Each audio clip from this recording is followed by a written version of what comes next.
शिरडी में दिन के समय जो दिखाई देता है वो सब कुछ नहीं होता।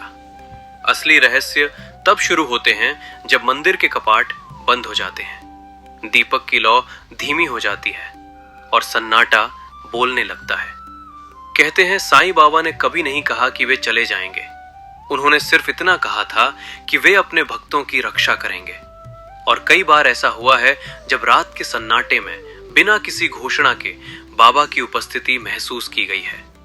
ये कहानी भी उसी अनुभूति से जुड़ी है जिसे ना आंखें पूरी तरह समझ पाईं और ना ही कैमरे सहेज पाएं। शिरडी के समाधि मंदिर से जुड़ी ये घटना सबसे अधिक रहस्यमयी मानी जाती है।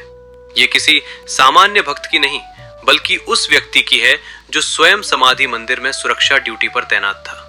नाम उजागर नहीं किया गया, लेकिन पूरी घटना आधिकारिक रूप से दर्ज है। रात की ड्यूटी थी, मंदिर पूरी तरह बंद था, चारों ओर गहरा सन्नाटा पसरा हुआ था और सिर्फ सीसीटीवी कैमरों की निगरानी चल रही थी। रात लगभग 3 बजे कंट्रोल रूम में बैठे सुरक्षा कर्मी ने मॉनिटर पर कुछ असामान्य देखा। समाधि के सामने एक धुंधली सी सफेद आकृति दिखाई दे रही थी। पहले तो उसने सोचा कि ये कोई तकनीकी गड़बड़ी होगी, लेकिन धीरे धीरे वो आकृति और स्पष्ट होने लगी, मानो कोई व्यक्ति वहां खड़ा हो। सुरक्षा कर्मी घबरा गया क्योंकि उस समय मंदिर पूरी तरह सील था और किसी भी व्यक्ति का अंदर होना असंभव था। वो तुरंत टॉर्च लेकर समाधि कक्ष के भीतर पहुंचा, लेकिन वहां कोई नहीं था। समाधि के सामने सिर्फ सन्नाटा था और दीपक की लौ शांत भाव से जल रही थी।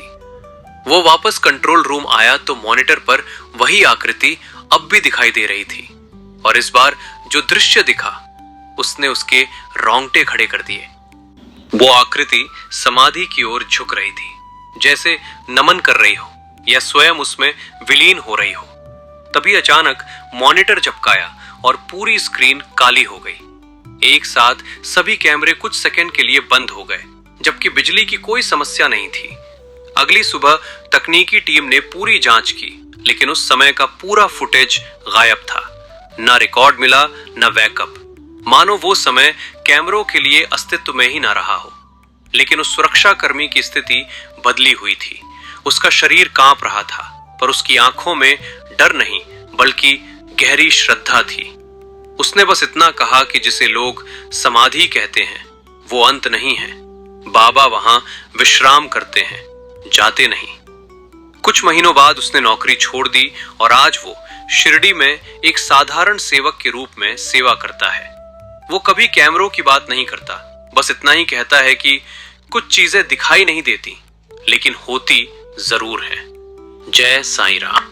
अगर इस कहानी को सुनते हुए आपके मन में भी कहीं ना कहीं यह अनुभूति जागी हो कि साईं बाबा सिर्फ स्मृति नहीं बल्कि आज भी जीवित चेतना है, अगर आपके जीवन में भी कभी ऐसा क्षण आया हो जब बिना दिखे किसी शक्ति ने आपका मार्गदर्शन किया हो, आपकी रक्षा की हो या आपको संभाला हो, तो समझ लीजिए वो कृपा भी साईं बाबा की ही थी। ऐसी ही सच्ची घटनाओं, चमत्कारों और दिव्य अनुभवों को इस मंच तक पहुंचाने के लिए और बाबा की उपस्थिति को और गहराई से अनुभव करने के लिए नीचे कमेंट में ओम साईं राम अवश्य लिखिए, क्योंकि कहते हैं नाम लेने से ही मार्ग खुलता है और श्रद्धा प्रकट करने से ही अनुभव साझा होते हैं। जय साईं राम।